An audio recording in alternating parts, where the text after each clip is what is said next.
Olá, eu sou a Ana Tereza. E eu me chamo Ariane. Somos alunos da professora de Ciências, professora Elisa Lopes, na Escola de Ensino Infantil e Ensino Fundamental Celina Samorais. E esse é o nosso podcast Estrelas de Celina.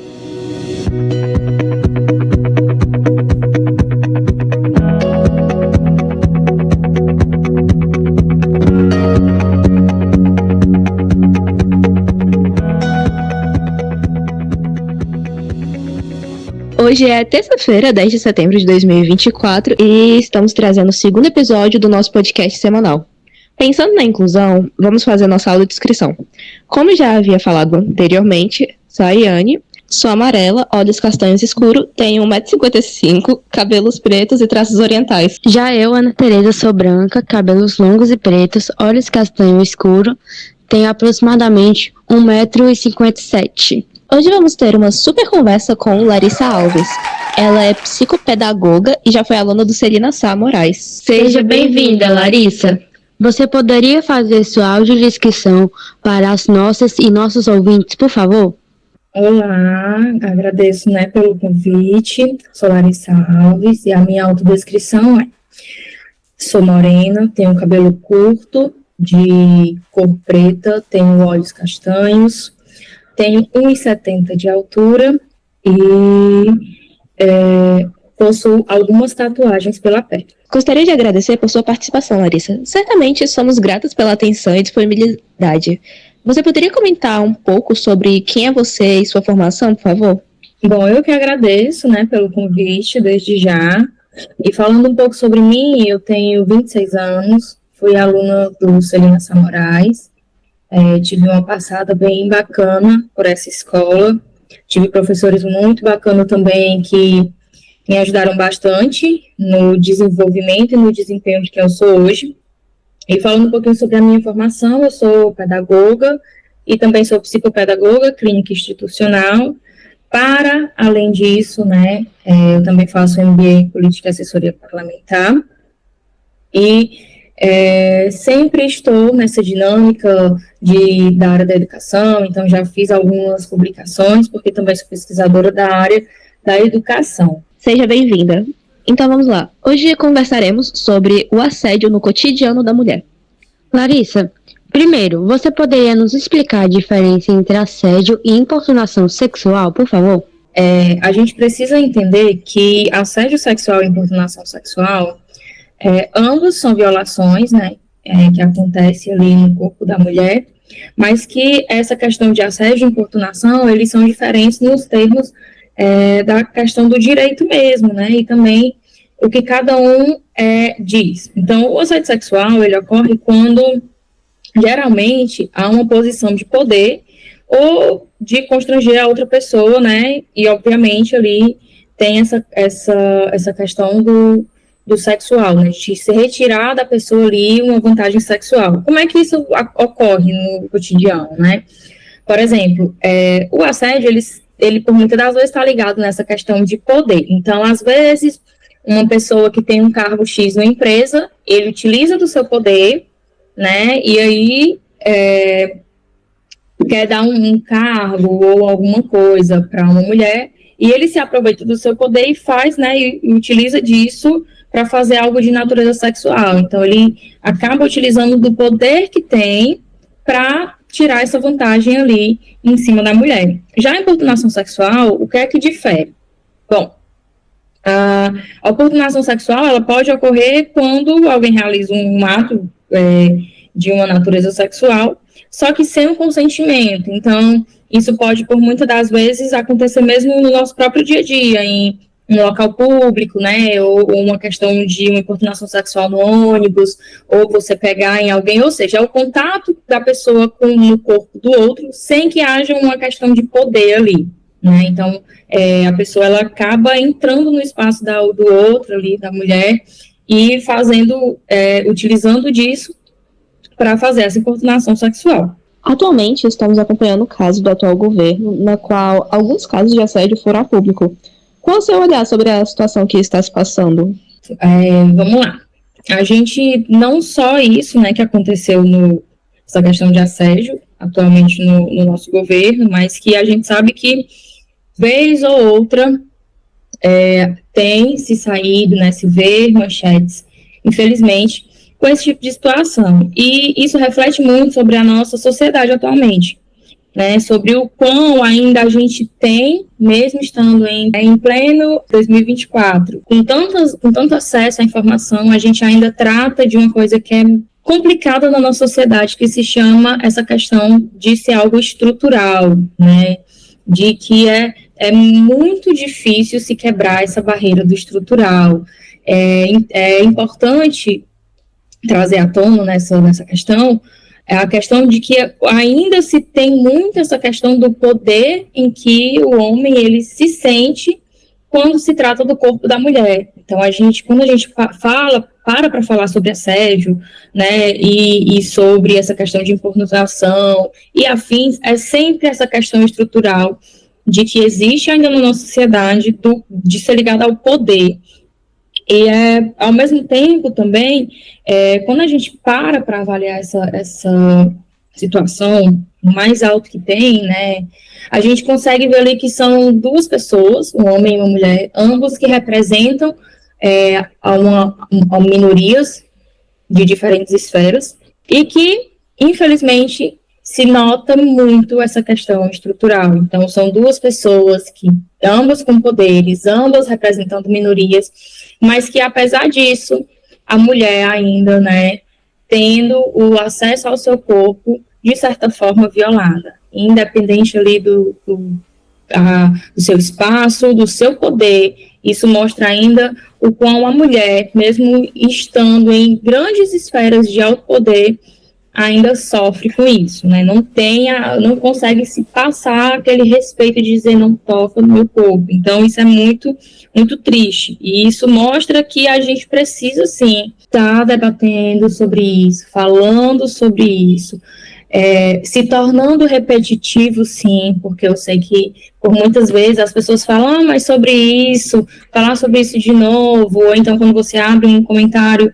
muitas vezes você vê mulheres dizendo, mas não foi nada demais. Então, isso mostra também que a nossa sociedade, e muitas mulheres não sabem da violação que se tem sobre elas, né, porque é tão estrutural, e não só no homem, mas na mulher também, que é difícil até, de muitas vezes, as mulheres reconhecerem esse tipo de violação. Então, é importante, em um momento como esse, de ter jovens aqui, né, fazendo esse momento, trazendo esse espaço, para que a gente fale mesmo, para que a informação ela chegue em todas as esferas da nossa sociedade.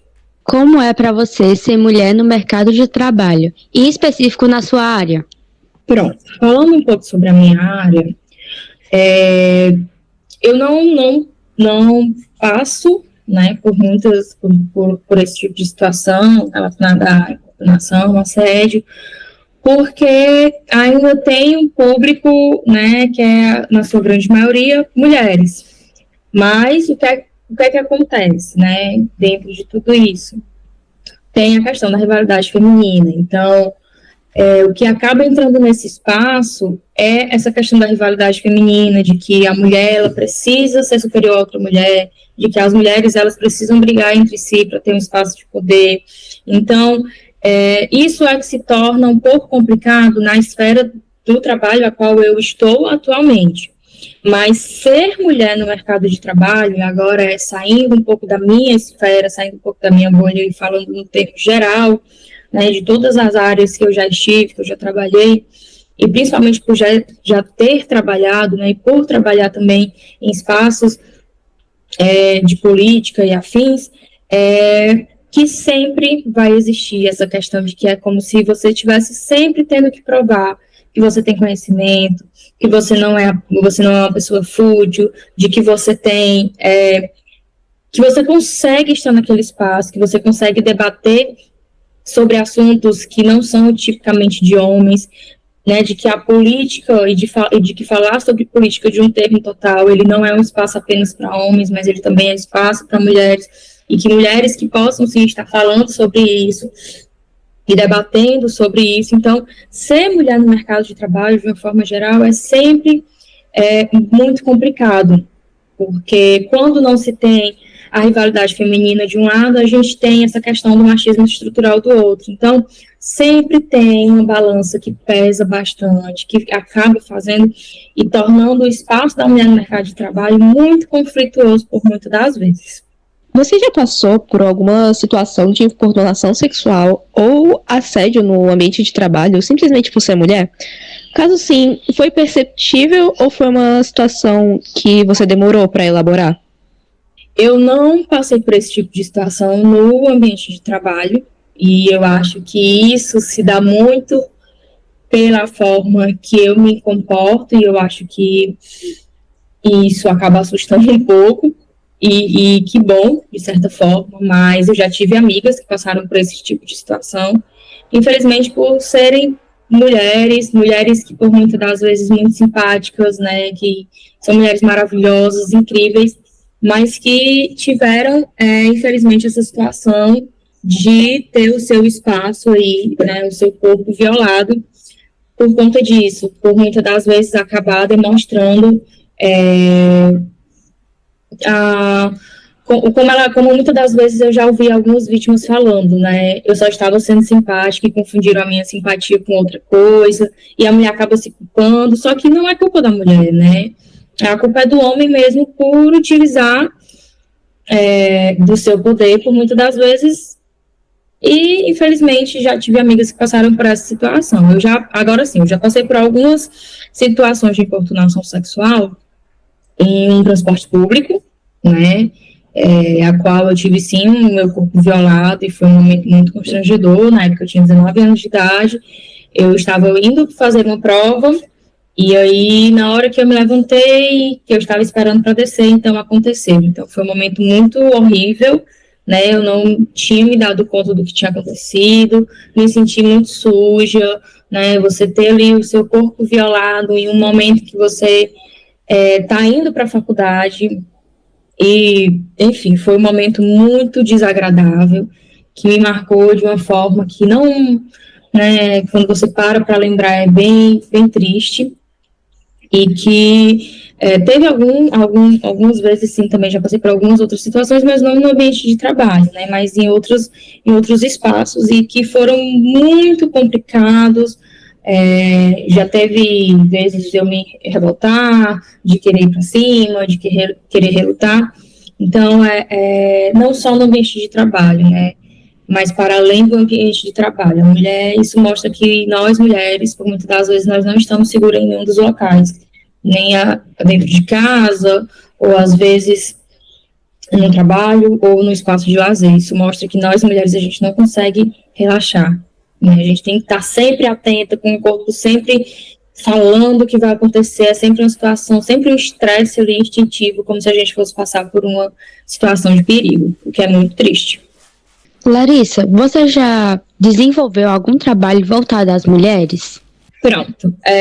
Desenvolvi sim, inclusive eu fiz uma pausa recentemente, mas eu tenho um projeto que se chama Apoio Cropped, a qual, junto comigo, dentro desse projeto bacana, a gente faz palestras em escolas, e aí junto comigo eu tenho uma psicóloga, tenho uma advogada também, e eu também tenho uma outra colega que é assistente social, que trabalha na Procuradoria Especial da Mulher, e a gente faz rodas de conversa em ONGs, muitas das vezes espaços onde esse tipo de informação não chega. Então, a gente também leva palestras para a escola, a gente conversa sobre isso, a gente debate sobre o assunto, e a gente não fala somente para mulheres. Às vezes, a gente também, quando vai ter esses espaços, momentos de conversa, a gente sempre também coloca homens, porque a gente precisa conscientizar os homens do que eles fazem e poder começar a quebrar essa questão estrutural, né? A gente precisa criar mulheres que reajam, mas a gente também precisa criar homens que comecem a quebrar esse ciclo estrutural que existe. Então, a gente fala com homens, conversa com homens, fala da lei, explica por muitas das vezes o que eles julgam não ser como uma importunação, um assédio ou afim, mas que sim, a gente explica que cada vez mais as leis, né, de proteção às mulheres, elas estão aumentando, de que as mulheres, elas estão, sim, se tornando mais presentes nesse espaço, e a gente precisa quebrar esse ciclo. Então, tem esse projeto, que eu sou a idealizadora, mas a gente não funciona sozinho, e que, por algumas situações que a gente está passando agora, de mudanças e afins, a gente decidiu dar uma pausa para retornar com ele melhor mais na frente. E na sua visão de mulher, e a partir de seus estudos, qual a importância em desenvolver trabalhos voltados ao público feminino? O que muda para elas? Pronto. Por que é tão importante?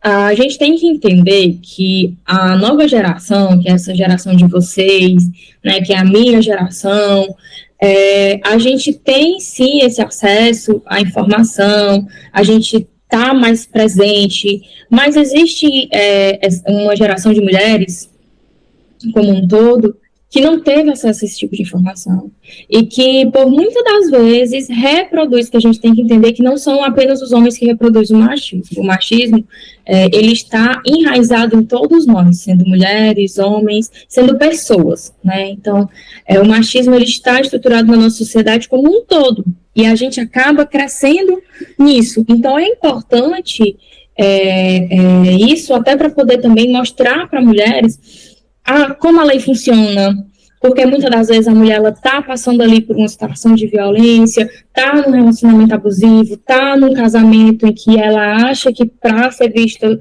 de certa forma boa para a sociedade, ela precisa estar nesse casamento ruim, que por muitas das vezes viola seu corpo, né, acaba tendo muitas das vezes agressão, e ela não sabe. Existem muitas mulheres que não sabem como é que a lei funciona, que não sabem como é que faz um BO. Então, assim, é importante para debater sobre isso em todas as esferas. Quando eu saio nesses espaços, juntamente com as minhas colegas, que também desenvolvem esse trabalho comigo, e a gente vê que não sabem, elas não sabem que o que é um assédio, elas não sabem o que é uma importunação sexual, elas não sabem que tiveram seu corpo violado na infância, elas não sabem que passaram por um caso de abuso, por um tio, por um amigo do pai. Então, a informação, ela leva conhecimento, e conhecimento é libertador, né? Já diz aí os nossos filósofos que o conhecimento, ele liberta. Então, até mesmo também para essa liberdade da mulher, o conhecimento, ele precisa acontecer, e ele acontece dessa forma, a gente discutindo sobre ele. Iniciamos o mês de setembro, um período dedicado à conscientização sobre a prevenção ao suicídio, uma questão de extrema importância. Segundo os dados do GovBR de 2022, o Brasil está entre os 10 países com as maiores taxas de suicídio do mundo. Um dado alarmante é que Fortaleza aparece como segunda cidade com o maior índice de suicídios, superada apenas por São Paulo, que tem uma população 4 vezes maior. E para além disso, quando o assunto é suicídio em relação a corpos femininos, houve uma elevação no índice de casos. Larissa, pensando nessa situação de saúde pública brasileira, como você acha que o suicídio acomete as mulheres? É um fenômeno multicausal? Pronto. Quando a gente fala de suicídio, né, que é um tema bem complicado, e a gente entra na questão da psicologia, a gente tem que entender que o suicídio entre mulheres, e assim como qualquer grupo, né, é um fenômeno multicasual, obviamente, e ele pode ser influenciado por diversos fatores, psicológico, biológico, culturais. Então, assim, mas quando a gente para analisar essa questão do suicídio dentro da esfera desse contexto que é mulheres, né, e o aumento disso, a gente precisa avaliar e deve considerar vários aspectos, né, dentre ele a questão de gênero, né, e a violência que a mulher ela sofre na sociedade. Então, a mulher, por si só, ela nasce mulher, ela já nasce ali com um alvo nas costas. Essa é a realidade, e a gente sabe que não é somente no Brasil, isso é no mundo todo.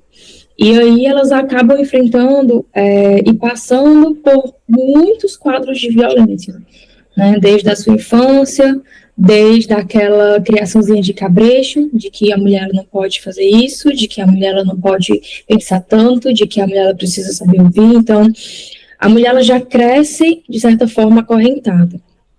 Isso ligado, obviamente, ao seu gênero.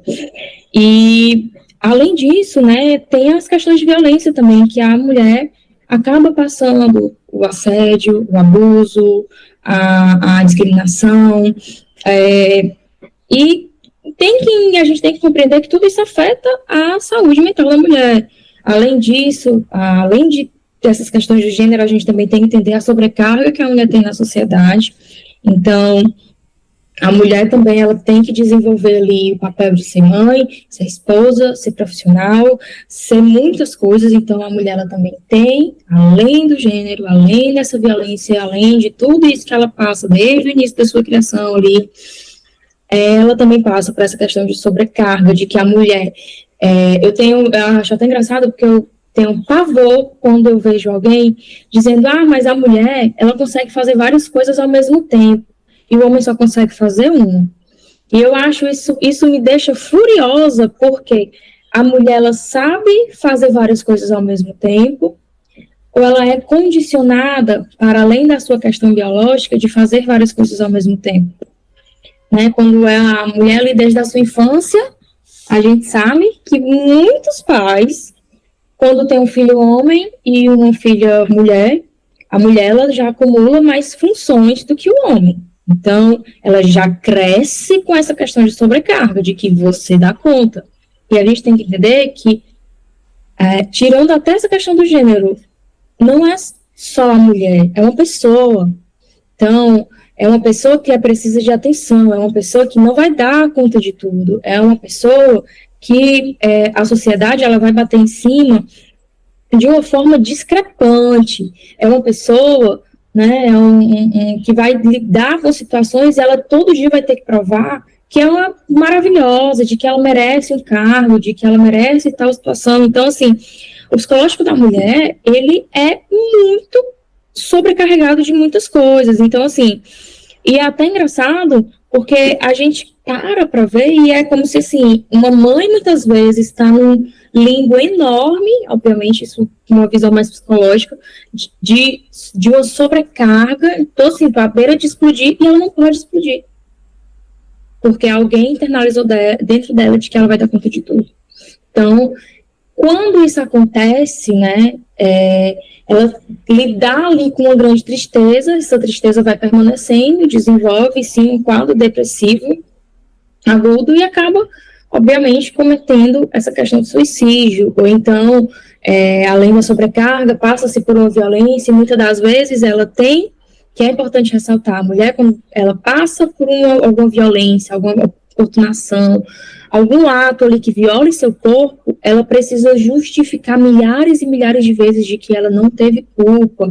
Então, é muito complicado, porque o psicológico da mulher está sempre sendo muito pressionado, seja para ela provar que é muito boa, seja para ela provar que seu corpo foi violado, ou seja, até mesmo para ela entender que está sendo violado. Então, a gente precisa entender que é um conjunto de fatores, né, multicasual, como foi abordado, essa questão que acaba ocasionando, sim, a gente vê muitas mulheres que acabam, né, utilizando do mecanismo do suicídio para poder, muitas vezes, se livrar ali de uma dor, de um peso, e que é importante a gente ter, sim, esse olhar para mães, para mulheres como um todo.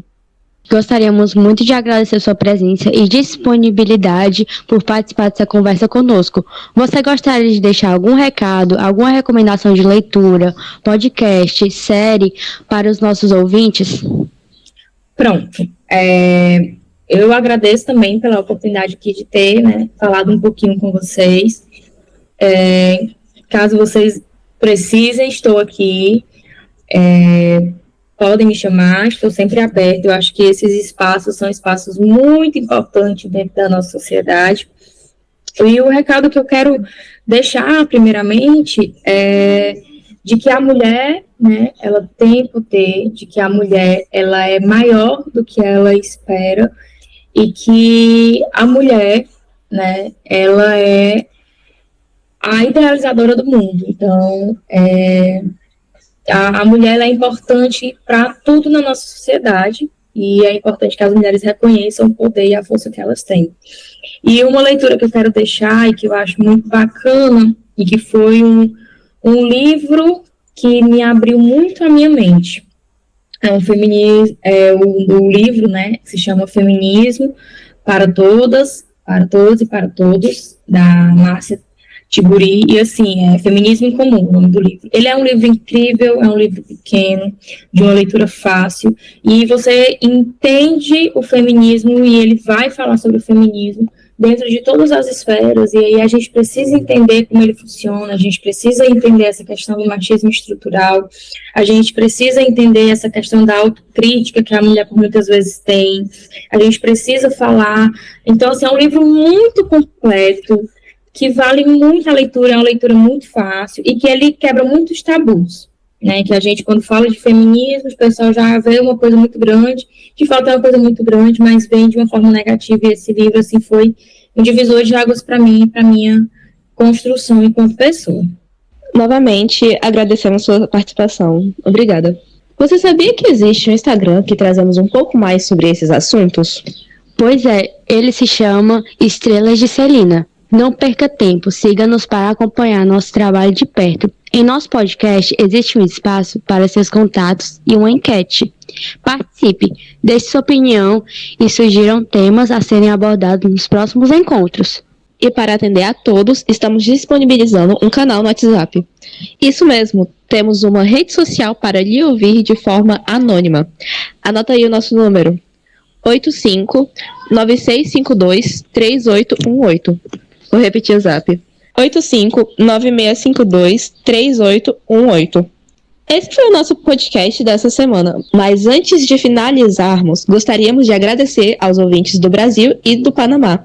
É bom saber que nossas palavras estão saindo dos muros de Caucaia. Edição de áudio, Roniele Cabral. Direção, Alencar Alcântara. Vozes, Ana Tereza e Ariane. A gente se vê no próximo podcast.